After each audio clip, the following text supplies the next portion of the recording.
At ayun nga mga manoy, tayo pauwi na.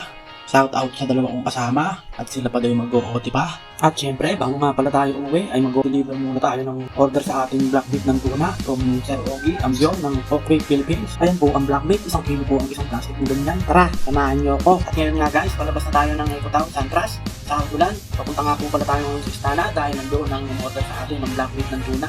At ayun nga mga manoy, nandito na tayo ngayon sa Istana at hindi nga po pala tayo maliligaw dito dahil kung hindi nyo nga po pala itatanong ay dito tayo nakatira dati. Kaya naman pamilyar tayo sa lugar na to. Kaya mabilis naman natin mahanap bahay ng order sa atin ng tuna. At ayan nga mga manoy, pag nakita nyo yung bahay na nasa gitna, ayun po ang palatandaan na nasa gitna na po kayo ng Istana. At ayun nga mga manoy, kung mapapansin nyo napakaganda nga ng kalsada dito, feeling ko pag dumadaan ako dito para ako nasa Bulacan. At ayun nga mga manoy, sa loob ng minuto, nakikita na rin natin ang bahay ng bumili sa atin ng tuna. Shout out kay Kuya bumili ng tuna. At ayan nga mga manoy, kung nakikita nyo yung pader na yan at yung mga bahay na yan, bagong gawa nga po pala yan ng Istana Subdivision. Yan po ang ginawa nilang PC. Dati nga po pala yan ay taniman ng mga tao dito. Yan nga po pala ang mga pangunahing hanap buhay ng mga residente dito na ninirahan sa likod ng Istana. Ito po ang likod na to ay nasasakupan po ng Barangay Biga, kung di po ako nagkakamali. Kung mamamasyal po kayo dito, ay ang matatanong nyo lang po dito ay napakaraan pong gulay, sari-sari pong pananim. At shoutout nga pala kay tatay na gabi na at patuloy pa rin yung inaayos ang kanilang patubigan para magkaroon ng tubig ng kanilang mga halaman. At eto nga po palang dinadaanan ng mga manoy ay nahalin tulad ko sa pulo. Matatagpuan sa San Jose Calumpit, Bulacan na talaga namang hindi ka pwedeng dumaan dito nang ikaw ay lalasing-lasing at baka ikay mahulog sa maling tao. What? Bro, what are you talking about, man? Naalala ko nga pala mga manoy dahil dumating na daw ang ating bote ng chili garlic, sabi ng ating darling na in-order natin sa Shopee. At dadaan na nga po pala tayo ngayon sa palengke ng Tansa. At nandito na nga po pala tayo ngayon sa palengke ng Tansa. Ang palengke nga po pala ng Tansa ay matatagpuan dito sa likod mismo ng munisipyo ng Tansa. Nakikita nyo naman ng munisipyo ng Tansa, talaga naman napakaganda kasi ito po ay na-renovate at kakagawa lang po. At ayan nga mga manoy, pasok na po tayo sa palengke ng Tansa. Kung mapapansin nyo, medyo traffic pa rin kahit medyo paggabi na. At talaga naman mga manoy, napakaraming tao dito kahit na ganitong oras. Napakarami pa rin pong namimili. At kung pamilyar nga po pala kayo dyan mga manoy sa lugar na yan, tayo po ay kumaliwa lang dyan. At dire-diretsuhin lamang hanggang sa dulo ay kumaliwa ulit. At makikita na po doon ang tindahan ng aking biyanan. Doon po tayo bibili ngayon ng ating kakailanganin sa paggawa ng chili garlic. At ayan po pala ang tindahan sa bandang kanan na mayroong pong takip na lona dahil sarado pa nga po ang kanilang tindahan. Tayo na nga manoy magbubukas upang pagbentahan ng ating sarili.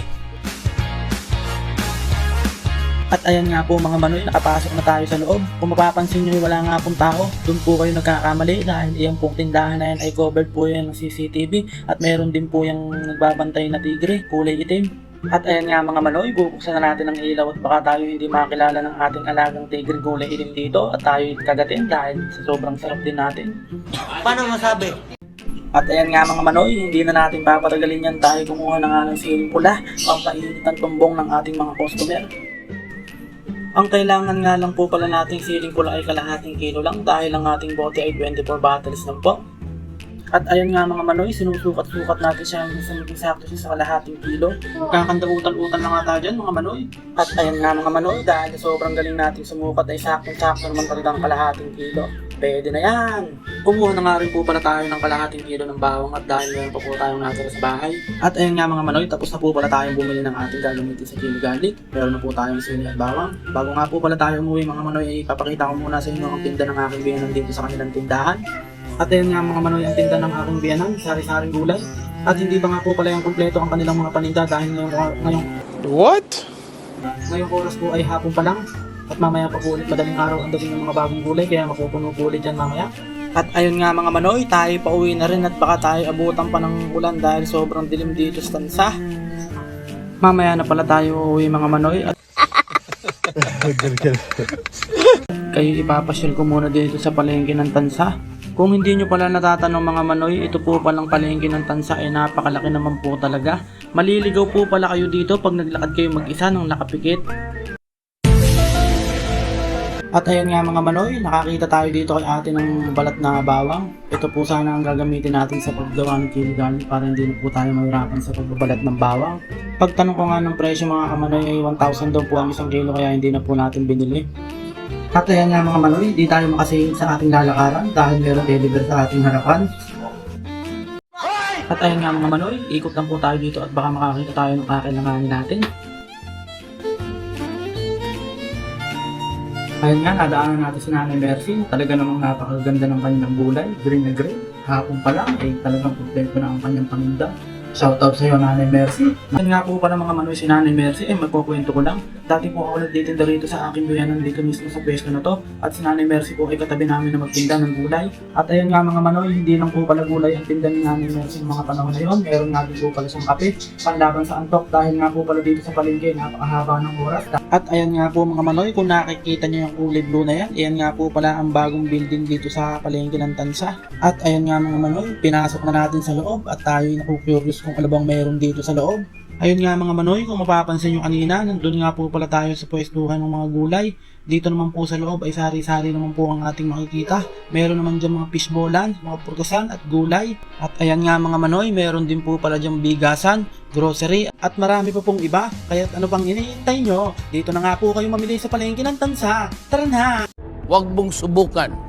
Masisira ang buhay. Ayun nga mga manoy, kung mapapansin nyo, pagkatapos nating lakbayin ang malakaibyang na palengke, ay paglabas natin ay palengke na naman. Grabe talaga tong Tansa na to, napakalaki.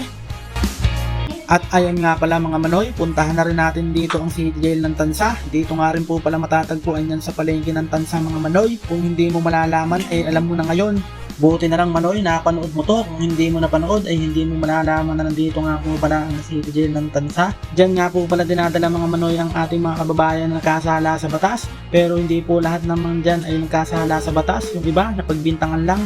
Kaya ikaw manoy na nanonood ngayon, matuto tayong lumaban ng patas kaysa pumitas ng hindi mo naman pagmamayari. Di bali na makatapak ng tae, huwag lang makatapak ng tao. At ayun nga mga manoy, napansin kong napakadaldal na natin. Magluluto lang tayo sa amin ng chili garlic kung saan na tayo nakapunta. Pauwi na nga sana ako niyan mga manoy, ngunit naisip kong may dala nga po pala tayong motor. Ngayon ko lang naalala dahil nasanay nga po tayo sa pag-commute mga manoy. So hanggang dito na lang ang ating video mga manoy. Ayun nga mga manoy, next video na lang po natin papakita kung paano nga po pala tayo gumawa ng chili garlic. Paring manoy, huwag mo munang i-scroll at meron nga po pala tayong isa-shoutout sa ating mga tropa. Shoutout kay Sir Francis ng Las Vegas Naik. Mabuhay ka hanggat gusto mo. At shoutout nga rin po pala sa aking kababata mula pa nung pagkabata, Buboy Cervantes aka Boysi Cervantes. Mag-ingat ka palagi sa iyong biyahe. At wala nga daw po pala siyang PSG. Hindi ko po alam kung ano yung PSG na yan. Ang alam ko lang po ay SPG.